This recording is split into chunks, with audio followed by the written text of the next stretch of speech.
हस्त प्रक्षाल्या पुंडरीकाक्ष पुनातु आत्मन 3 बार पी जाइए। ओम केशवाय नमः, केशवाय नमः, 3 बार। नारायणाय नमः, नारायणाय नमः। ओम माधवाय नमः, माधवाय नमः। पुनः हाथ धुले। हस्त प्रक्षाल्या पुंडरीकाक्ष पुनातु हरि ओम। जब कथा शुरू हो जाए तो कथा सुनना। अभी शुरू नहीं हुआ ना, अभी तो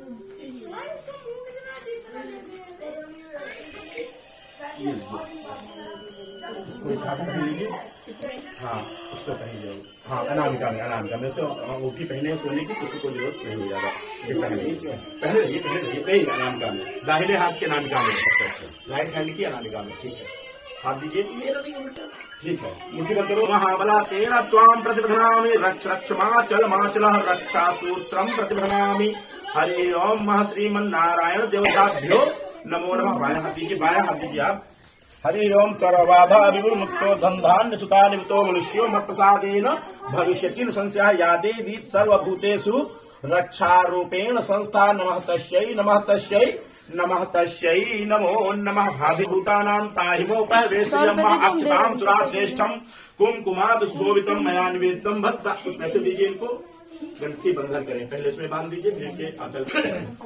हरि ओम मंगलम भगवान विष्णु, मंगलम गरुड़ध्वजा, मंगलम पुंडरीकाक्षाय, मंगलाय तनो हरि गणधरम बदनामि भ्रांते। बाबा पृथ्वी में ऐसे चारों दिशाओं में लगाइए, चारों दिशाओं में।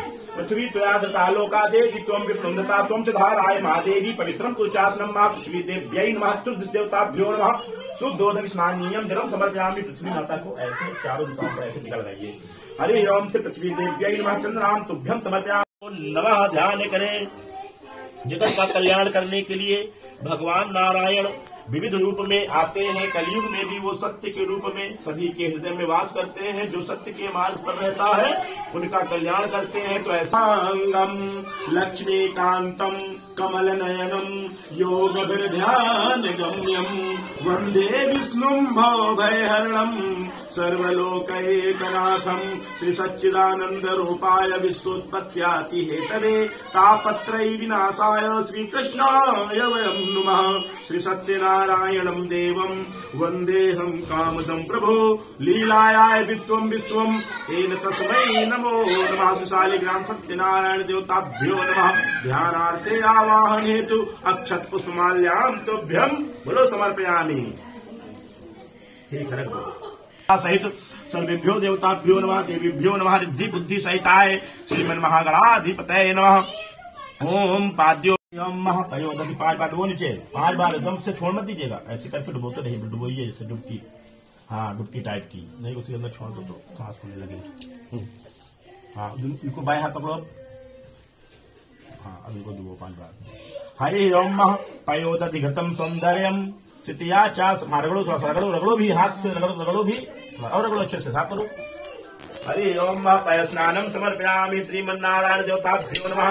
घृत स्नानम समर्पयामि प्रांते मधु स्नानम समर्पयामि श्रीमन्नारायण देवताभ्यो नमः। प्रांते गंगा चेमुना चैव गोदावरी सरस्वती नर्मदा सिंधु कावेरी जले सन्निधम कुरु श्रीमन्नारायण देवताभ्यो नमः। शालिग्राम देवताभ्यो नमः। प्रांते मंदाकिनी यस्तु सर्वपापहरं शुभम। अपने पूछो, अपने आंचल में पूछो। हरि ओम श्रीमन तुलसी दल डाल के इसमें किनारे कर दो बेटा। हाँ किनारे कर दो। श्रीमन नारायण देवताभ्यो नमो नमः। पुंगी फलम महादिव्यम नागवरलय दले घुमाएंगे। पुनः आचमनीयम पानीयम जलम समर्पयामि सर्वेभ्यो देवताभ्यो नमः, देवेभ्यो नमः। रिद्धि बुद्धि सहिताय श्रीमन महागणाधिपतये नमो नमः। यथा श्रद्धानुसार दक्षिणा चढ़ा दीजिए। भगवान को विशेष 5 लोग नीचे बैठे हैं, सब उठाई दक्षिणा। हिरण्य गर्भदमः हेमरो अनंत पुण्य फलदायमतः अंतः शांति प्रवक्ष में द्रव्य दक्षिणां समर्पयामि। गणेश अम्बिकाभ्यो नमः, कलश देवताभ्यो नमः, नवग्रह देवताभ्यो नमः। दीपक पृथ्वी माता सहित सर्वेभ्यो देवताभ्यो नमः, देवीभ्यो नमः। रिद्धि बुद्धि सहिताय श्रीमन् महागणाधिपतये नमः।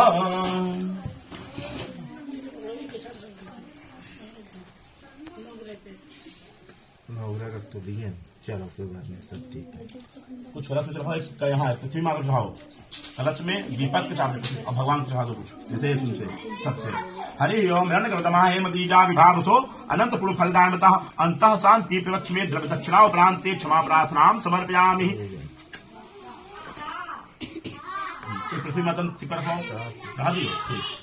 अवतारम संसार सारम भुजगेन्द्रहारम सदा वसंतम हृदयारविंदे भवम भवानी सहितम नमामि कर्पूरातिक्यम समर्पयामि। हरि ओम श्रीमन्नारायण देवताभ्यो नमो नमः। अब क्षमा प्रार्थना पूर्वकम मंत्र पुष्पांजलि। पूजा में कोई गलतियां त्रुटियां तो क्षमा करें, हम आपकी शरण में। विघ्नेश्वराय वरदाय सुरप्रियाय लंबोदराय सकलाय गणनाथ नमो नमस्ते। क्षमा प्रार्थना पूर्वकम मंत्र पुष्पांजलिम समर्पयामि। बोलो गणेश भगवान की जय। गणेशाय नमः।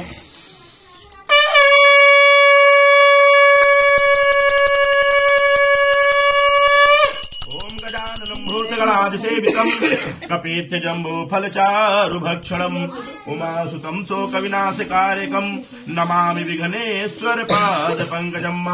ओम या कुंदेन तुषारहार धवला या शुभ्रवस्त्रावृता या वीणाकर दंड मंडित करा या की। काल कलयुग चल रहा है, इस कलयुग में सत्य की धर्म की रक्षा कैसे हो, क्योंकि नाना प्रकार की जातियां पातियां हो गए हैं, नाना प्रकार के धर्म हो गए हैं। कोई छोटों को प्रेम नहीं, अच्छा बैठ जाओ बेटा, छोटों को प्रेम नहीं, बड़ों को सम्मान नहीं करते हैं, माता पिता की लोग सेवा नहीं करते हैं, मंत्र जाप तप यज्ञ अनुष्ठान व्रत ये सब कोई करना। कलयुग में ऐसे लोग हो गए हैं कि भगवंत कथा न रुचेगी जिन्हें, नहीं शास्त्र की बात पे ध्यान धरेंगे, पढ़ के अंग्रेजी कहाएंगे, साहब होटल में मदपान करेंगे, कर खंडन मंदिर तीर्थ का, नहीं पुण्य कथा अरुदान करेंगे, कभी चंचलती या पराई चाहे घर की, घर नीक न मान करेंगे, अब लातन देख जवान सभी निज मात पिता को नहीं चाहेंगे, सब झूठ है पूजा विधान और मंत्र, परस्पर सब बात यही कहेंगे। संसार में ऐसे लोग हो जाएंगे जो कि भगवान की कथा अपने से रामचरितमानस है, भगवत है, इन सबको पढ़ना किसी को अच्छा।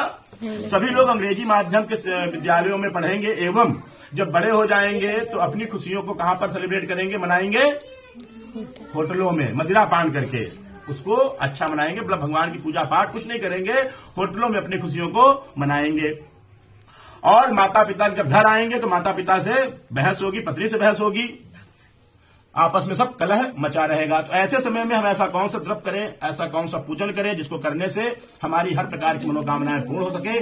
जब तक हम जीवित रहे तो सुखों का भोग करें, मरे तो 84 लाख योनियां कुत्ता सुअर चीता करते थे, 10-10 हजार साल 20-20 हजार साल तपस्या की, भगवान प्रसन्न हो गए और वो अजर अमर वरदान पाए, मोक्ष को प्राप्त हो गए। लेकिन कलयुग में ऐसा कोई साधन 60-70 साल 100 साल की आयु है तो हम ज्यादा तपस्या भी नहीं कर सकते हैं। तो ऐसा कौन सा कर्म करें, ऐसा विचार लेकर के एकदा नैमिषारेण ऋषिया सौनकादया प्रयुक्षन मुनिया सर्वे सूत पौराणिकम खलु व्रतेन तत्सम किं वा प्राप्त है वांछित फलम तत्सर्व श्रोता इच्छामक मामले। नैमिषारण के पावन तीर्थ स्थल पर 88,000 जैसे आज आप लोग यहाँ पर बैठे हैं, इसी प्रकार से नैमिषारण में 88,000 लोग कलयुग प्रारंभ होने से पहले बैठे हुए थे और आपस में एक दूसरे से पूछ रहे हैं कि ऐसा कौन सा हम व्रत करें, पूजन करें जिसको करने से हमारी हर प्रकार की मनोकामना, हमारे सारे कष्ट दुख दूर हो जाए। हमें दुख है तो हम किससे कहें, हमारी सुख है तो हम किसके साथ मनाएं। ऐसा कोई उपाय जिससे हम सब जाति पात ऊंच नीच से मुक्त होकर के सत्य धर्म के मार्ग पर। श्री सूर्य जी महाराज कहते हैं जो मनुष्य दूसरों की भावना, दूसरों के हित की भावना लेकर के कार्य करता है उसका जीवन अवश्य ही सफल। पर उपकार सरिस धर्म नहीं भाई, पर पीरा सम नहीं अधमाई। जो इंसान परोपकारी होता है, दूसरों का सुख सोचता है, हमारे नारायण कृपा सदैव उस पर।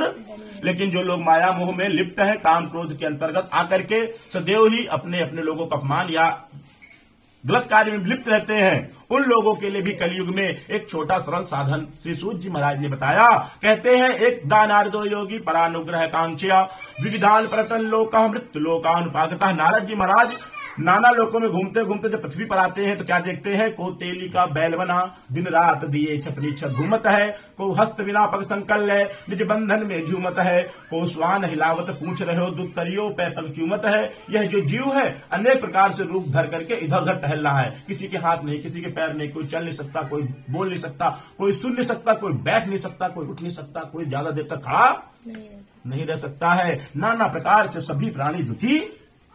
जहां पर भगवान का पूजन कथा आदि होती है वहां पर समय से मन लगा करके कोई कार्य, दान की बात करते हैं तो भगवान के लिए भी लोग चिल्लर, मतलब बाकी हर जगह अस्पताल जाएंगे, पुलिस थाना, नाना प्रकार जगह जा रहे हैं तो खूब धन आदि लेकर के जा रहे हैं, लेकिन जब भगवान का कोई कार्य कर रहे हैं तो अपने मन में बहुत सा लोभ लालच लेकर कर रहे हैं, जिससे कि उनको भगवान पूजा का फल भी कुछ प्राप्त नहीं होता है। नारद जी महाराज बहुत दुखी हुए कि यहाँ पर जितने भी प्राणी हैं, चाहे साधु हो, संत हो, महात्मा हो, आम पंडित जी हो, कोनो जाति का हो, पात का हो, सभी किसी न किसी रोग से, सभी किसी न किसी पीड़ा से ग्रसित हैं। कोई लोभ में, कोई मोह में अधीन होकर के निरंतर ही सनातन धर्म का, सत्य का अपमान।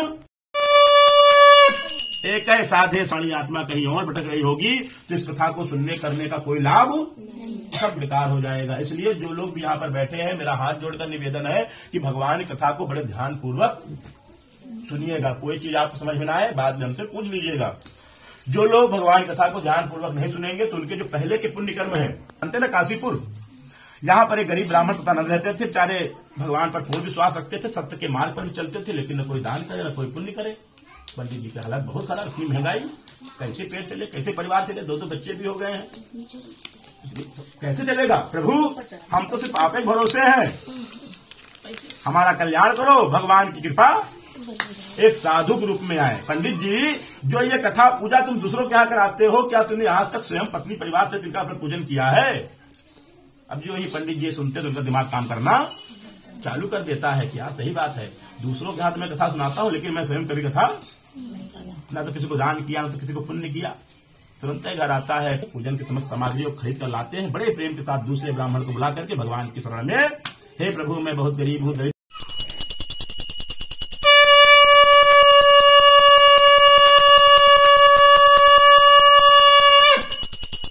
भगवान की जय। सूर्य जी महाराज कहते हैं, आगे कथा बताता उल्का बड़ी दुखी बेचारे, इतना बड़ा राजपाट सब कुछ तो है मेरे पास, लेकिन कोई संतान, और उनकी पत्नी को लोग ताने भी, हमारा करे दाज है, ये है, वो है, चलिए वो भी बड़ी परेशान। और वो पत्नी इतनी सुंदर थी कि राजा साहब चाहते दूसरी शादी भी कर लेते, लेकिन वो ऐसा नहीं, क्योंकि उनकी पत्नी जो थी, एक है धर्म एक व्रत नेमा, ये तो मदद करनी, लेकिन दूसरे के बाद तीसरे दिन जो ही पहुंचे आगे यहाँ से रोज रोज चल जाए, भैया उनको दुकारने भी। एक समय ऐसा आ गया कि जो लोग राजसी ठाट बाट उठाते रहते थे, भिखारी की भांति फटे चिटले कपड़े पहनकर उधर भटक रहे हैं। इसकी परीक्षा लेने के लिए भगवान एक भिखारी के रूप में पृथ्वी पर आते हैं, और एक जगह पर दोनों मिल करके नाश्ता पानी कर रहे थे। वहीं पर आकर पूछते, तुम्हारी नाव के अंदर क्या भरा है? साधु बनिया धन के अहंकार में कहता, अरे भिखारी तुम क्यों पूछ रहे हो, तुमको 10, 20, 50 चाहिए मांग लो, कुछ अब घर जाएंगे तो पत्नी लोगों से क्या कहेंगे, महीना बाद आए खाली हाथ आए तो क्या जीने दोगी? कोई नहीं जीने देगा भैया, अभी हम कथा सुना के जाएंगे, पंडित कितना आया। अरे इसे क्या, ऐसा करने का सामर्थ्य सिर्फ और सिर्फ भगवान परीक्षा के लिए आए थे, और आपने उनसे झूठ। अब आप उनकी शरण में जाइए, तभी आपका कल्याण हो सकता है। प्रणत पाल रघुवंश मणि करुणा सिंधु खरारी, गए शरण प्रभु राखी है सब अपराध विसार। प्रणत पाल है, कौन है ये? क्या होता है? पर बड़े प्रेम के साथ भगवान के नाम का स्मरण करता है, जिससे फलस्वरूप उसका धन से पुनः प्राप्त हो जाता है। वह भगवान की शरणागति आ जाता है, सत्य के मार्ग पर आ जाता है। लूट लपेट चोरी चमारी दूसरों को बुरा बोलना बंद कर देता है, बड़े प्रेम के साथ अपने नगर में पहुंच जाता है। नगर में पहुंच करके घर में संदेशा भिजवा देता है कि भैया हम लोग आ गए हैं, घर में कहना सब लोग तैयारी, नाश्ता पानी घर साफ सुथरा, ठंडी के मौसम में पानी गरम गरम करके। जब दूत लोग आते हैं दरवाजे पे आते तो क्या देखते हैं? अंदर भगवान कथा, दोनों माता पुत्री बैठ के पंडित जी कथा सुना रहे हैं, 2-4 औरतें और अगल बगल की बैठी हुई हैं। दूत बताते हैं कि ऐसा है, आपके पतिदेव लोग खुद से धन लेकर के नगर के समीप आ गए हैं। जब माता ऐसा सुनती कहती, पुत्री भगवान के पूजा को बीच में छोड़ना उचित, ऐसा करो तुम भगवान की पूजा करो, मैं जाकर के उनको निभा करके आती हूँ। ऐसा कह करके माता बीच में ही छोड़ करके पूजा को चल देती है। कन्या कहती है, पंडित जी हमारी जो मनोकामना थी सारी पूरी हो गई, पतिदेव के लिए समाचार मिल गया है, जितनी जल्दी हो पूजा को। अब मेरा मन इसमें, जब तक पति का समाचार नहीं मिलता था, पंडित जी आप तो आते बस आधे घंटे में चले जाते हो, एक घंटा निपटा चले जाते हो, सब देर तक करा करो। जब तक समाचार नहीं मिला था तब तक पंडित जी को बातें सुनाती थी, और जो ही समाचार मिल गया तो पंडित जी क्या कहती है, पंडित जल्दी जल्दी इसको समाप्त करो। मेरा मन इसमें पंडित जी को ये रखो दक्षिणा। प्रभु जो ये बीच में कथा हो रही है, को संभालो मुरारी, कृपा करके उसे को संभालो मुरारी। जब बारंबार प्रार्थना करता है तो भगवान प्रसन्न हो गए। आकाशवाणी हुई, तुम्हारी कन्या ने जो प्रसाद को त्याग दिया है जाकर घर में ग्रहण कर ले, भगवान से क्षमा याचना करेंगे, पतिदेव दर्शन। कन्या दौड़कर घर गई, भगवान प्रभु तुरंत प्रसाद। तब तक देखती दरबार तो जो लोग भी आखिरी चरण में भी, आखिरी वक्त में भी, मतलब जीते रहे नहीं मर जाए उसके बाद तो कुछ हो ही नहीं, जीते जी यदि आखिरी बुढ़ापे में भी, कहते नहीं हमारे यहाँ बगरा दिया गया है कि बुढ़ापे का काम है धर्म करना। और यहाँ इस्लामी लोग देखो छोटे छोटे बच्चे भी अपने धर्म के लिए कट्टर। हमारे यहाँ कहते बच्चों को धर्म का काम, भगवान का नाम पूजा पाठ में, और यदि आप अपने बच्चों को पूजा पाठ में लगाओगे तो कितना भी पढ़ा लो आपको खाना मिलने वाला नहीं। यदि आप उनको धर्म की शिक्षा नहीं दोगे तो आप ये कभी मत सोचना कि हमारे बच्चे हमारे सेवा करेंगे या हमको खाने को। तो इसीलिए आज से ही अपने बच्चों को धर्म के मार्ग पर, कम से कम खुद रामचरितमानस पढ़ो, तो मोबाइल में लगा दे सुनो इसको। यदि इस प्रकार करेंगे तो अवश्य ही आपका भी कल्याण होगा और आपकी आने वाली जो पीढ़ियां हैं वह भी धर्म सत्य के मार्ग पर चलते हुए अंत में मोक्ष धाम को प्राप्त हो जाएंगी।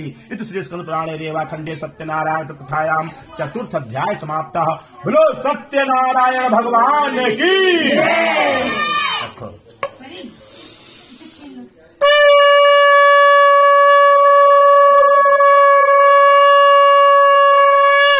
अथ पंचमोध्याय, 5वें अध्याय में श्री सूर्य जी महाराज कहते हैं, एक कथा मैं आपको और सुनाता हूँ। आजकल हमारे समाज में बहुत फैला हुआ भगवान नहीं होते हैं। यदि यहाँ पर भी बैठे किसी व्यक्ति के संपर्क में ऐसा कोई प्राणी हो जो कहता हो कि हम भगवान को नहीं मानते हैं, तो बस आपको छोटा सा उपाय करना है, किसी भी पंडित को बुला लेना और सत्यनारायण भगवान कथा ऐसे ही, और व्यक्ति को रोज आमंत्रित करना, क्योंकि आपको जानने वाला है, उससे भी कहना तुम भगवान तो मानते नहीं हो, लेकिन आज हमने भगवान को अपने घर में बुलाया, अपने घर में बुलाया है, तुम आना और भगवान दरबार सामने माथा ना झुकाना।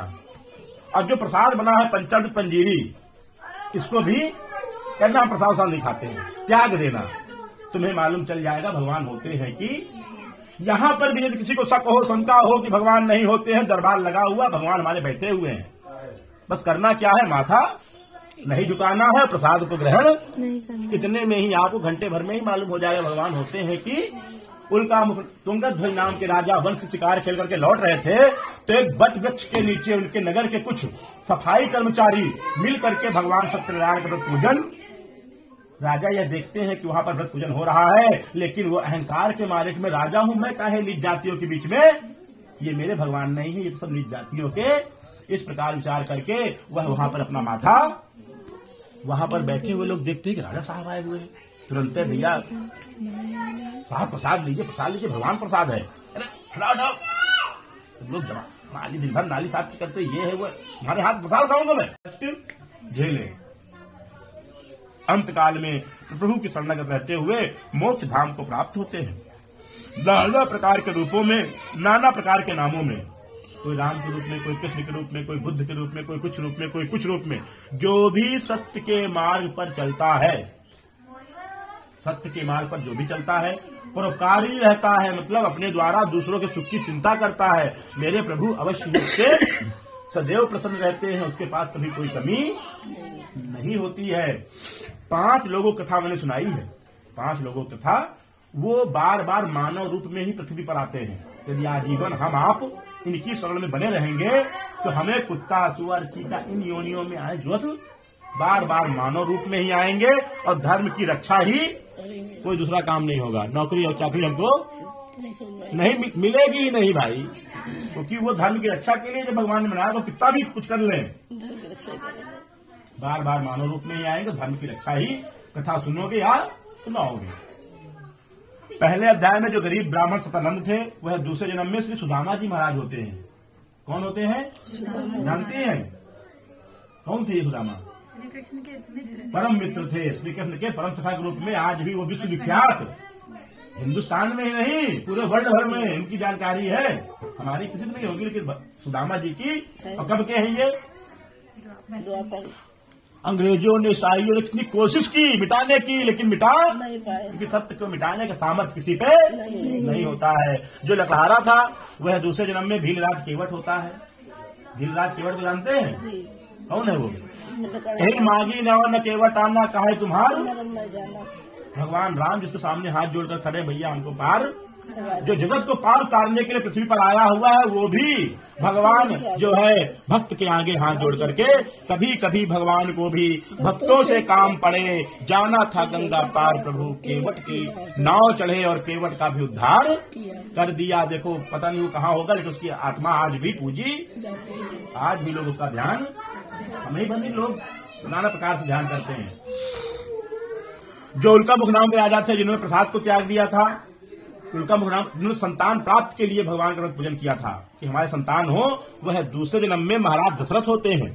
कौन होते हैं? एक के बदले 4 पुत्र, और राम के विरह में ही प्राणों को त्याग कर वह भी भवसागर से पार, उनका भी नाम अजर अमर हो गया। कोई मिटा उसको कितनी भी कोशिश कोई कर ले मिटा नहीं सकता है। और जो ये साधु नामक बनिया था जिसको पहले बहुत लोभ था, मोह था, भगवान का पूजा पाठ एकदम नहीं करता था, लूटता था, पाटता था, लेकिन जब ज्ञान प्राप्त हो गया उसके बाद से उसने कभी सत्य का मार्ग, मरने के बाद वह मोरध्वज नाम का राजा होता है दूसरे जन्म में।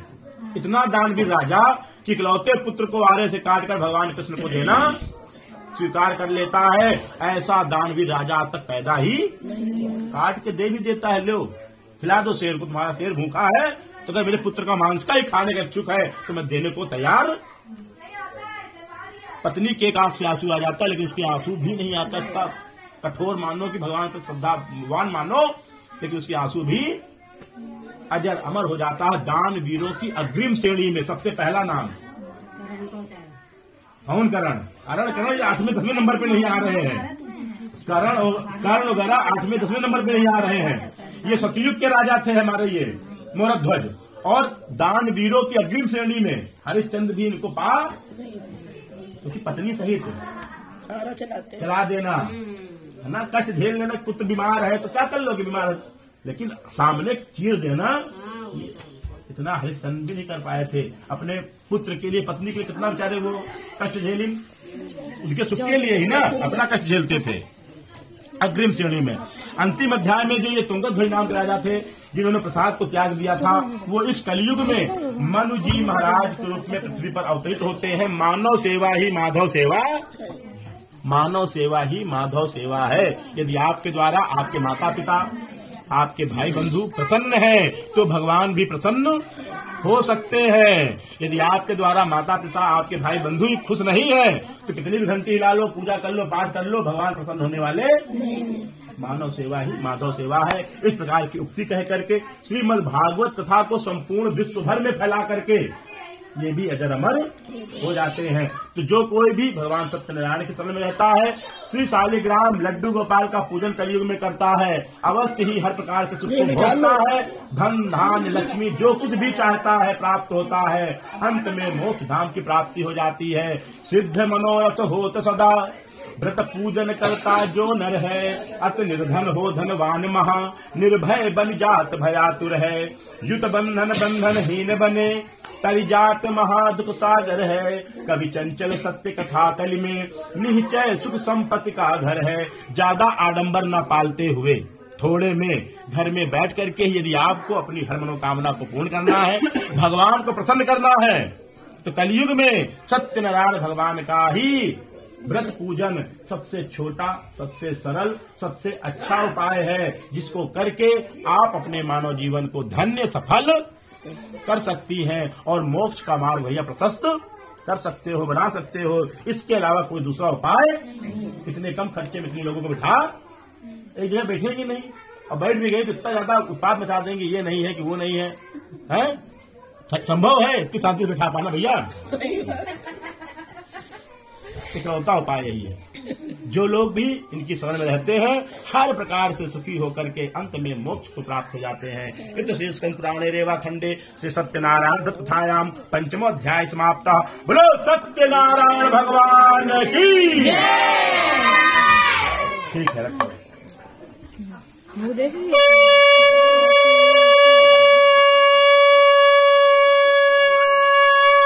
ठीक है, अब वो तसला वाला लाओ कहाँ है?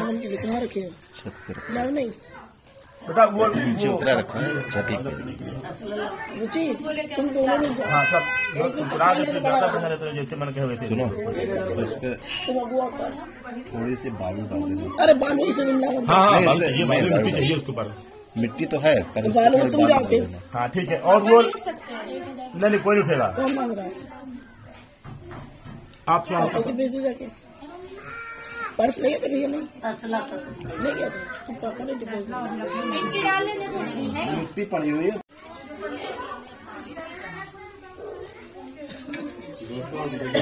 संदीप ना इसका खोज रहा था। ये लीजिए।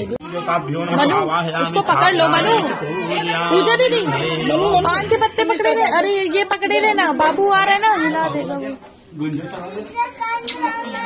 बाबा अभी लेकर तो आ गए हैं, स्नान कराओ। स्नान कराओ, इससे स्नान चम्मच कराओ। एक और ले बनी। अरे ये है ना लोटा। ओम महाश्री मन देवताभ्यो नमः नानीयं समर्पयामि। उपरांते हरि ओम महाश्री नारायणाभ्यो नमः। उपरांते चंदन टीका लगाओ, चंदन टीका लगाओ। श्रीखंड बाहर लगाओ चंदन टीका, ये तबले में। हाँ श्रीखंड चंदनम दिव्यम गंधाज्य सुमनोहरम विलेपनम सुराश्रेष्ठम चंदनाम प्रतिगृहताम। हरि ओम महाश्रीमन नारायण देवताभ्यो नमः। चंद्राम समर्पयामि। प्रांते हरि ओम खाद्यानि तदिक्षेपितानि च आहारं भक्तभोज्यं च नावेद्यं प्रतिगृहतां।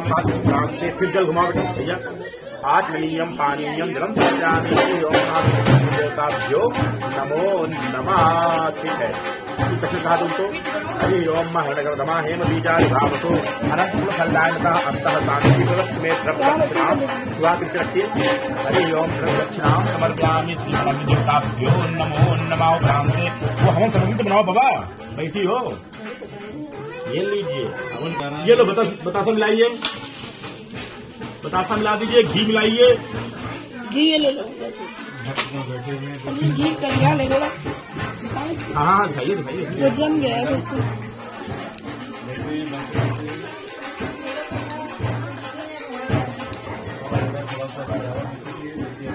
दोनों तरफ। हाँ पूरी बनानी है। हरि ओम ब्रह्मा मुरारेन्द्र प्रांतकारी भानु शशि भूमि सुतो बुधस्य गुरु सुशुक्ला सविराहु केतवा सर्वे ग्रह शांतिकरा भवन्तु। नवग्रह मंडल देवताभ्यो नमः।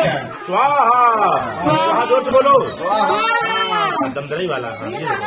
जब सुनो, जब स्वाहा बोलेंगे तो घी ऐसे डालेंगे, नमम कहेंगे तो अंगूठी से रखा देना। ठीक है, शुरू करो। ओम प्रजापतये स्वाहा। प्रजापतये नमः। ओम स्वाहा। इदं सूर्याय नमः। ओम चंद्रमसे स्वाहा। इदं चंद्रमसे नमः।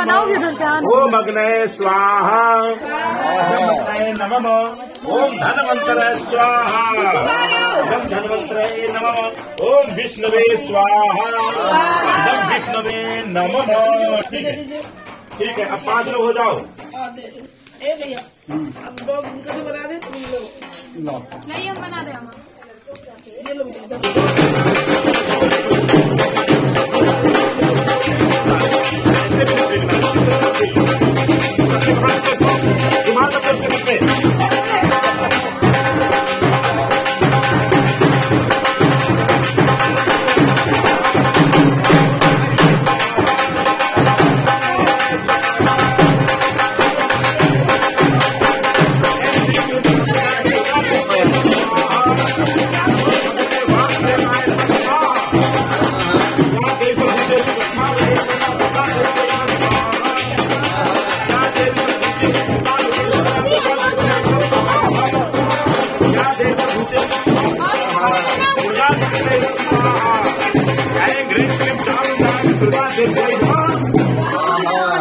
बाबू कथा करो भैया, कथा करो पहले। भक्तगण इतने ज्यादा आ गए हैं कि जगह नहीं बची है।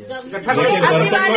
दर्शन में देखिए ये देखिए कहाँ से तो फ्रेंड्स आज मेरे भाई का बर्थडे, उसी खुशी में यहाँ हो रही है अभी कथा और सब लोग भक्त हैं और बहुत प्रेम बोले जय श्री राम। जय स्वाहा ओम वायवे स्वाहा हनुमंतरे स्वाहा वासुदेवाय नमः स्वाहा। मम्मी यार बहुत तेज लग रहा है हमें, बहुत बहुत तेज लग रही है।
पेड़ा देना है, उसकी जल्दी है नहीं। हाँ दे दीजिए और मंजीरा भी दे। सभी लोग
क्योंकि उसने कपड़े नहीं पहनने हैं, पता नहीं क्यों, शायद उसका मन नहीं है। ये मेरा बाबू कितना सुंदर लग रहा है।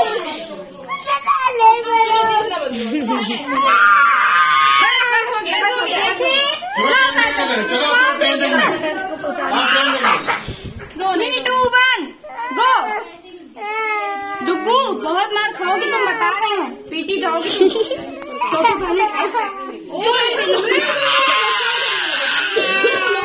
भैया तुम मम पी लो, मम पी लो। मेरा भैया मेरे चलो हाँ ठीक।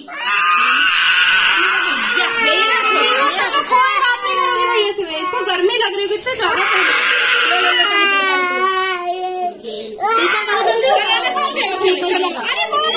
ये भी भैया शादी अरे लड्डू भी शादी क्या रखोगी बेटा।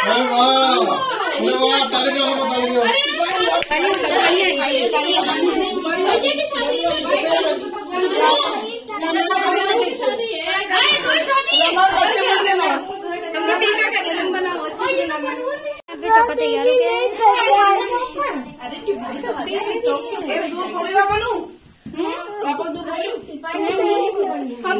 ये क्या हुआ?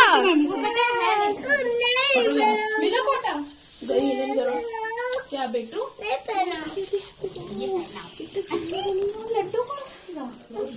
दूध नहीं आया ग्लास में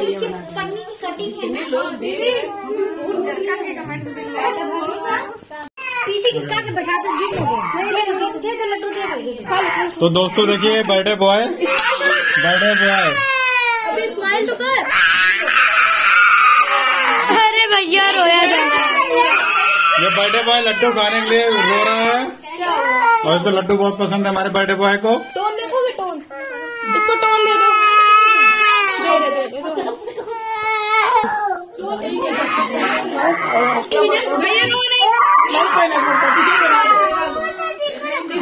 अरे वाह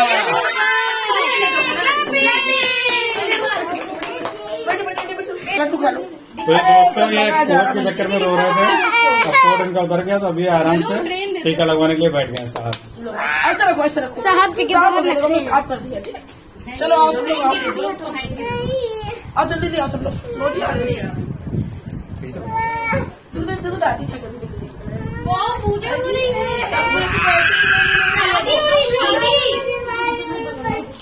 इधर देखते हैं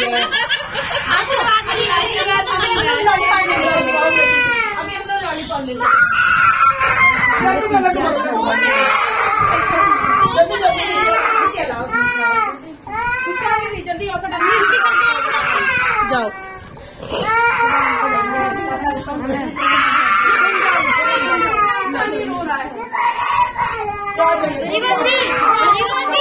टीका करवा के खड़े हो जाओ। मेरी गोदिया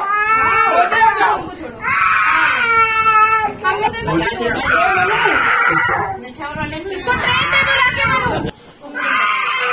यहाँ पे बड़ी बोतल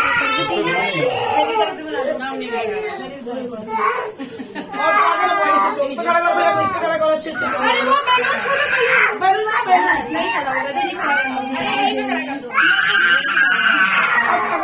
जल्दी आओ।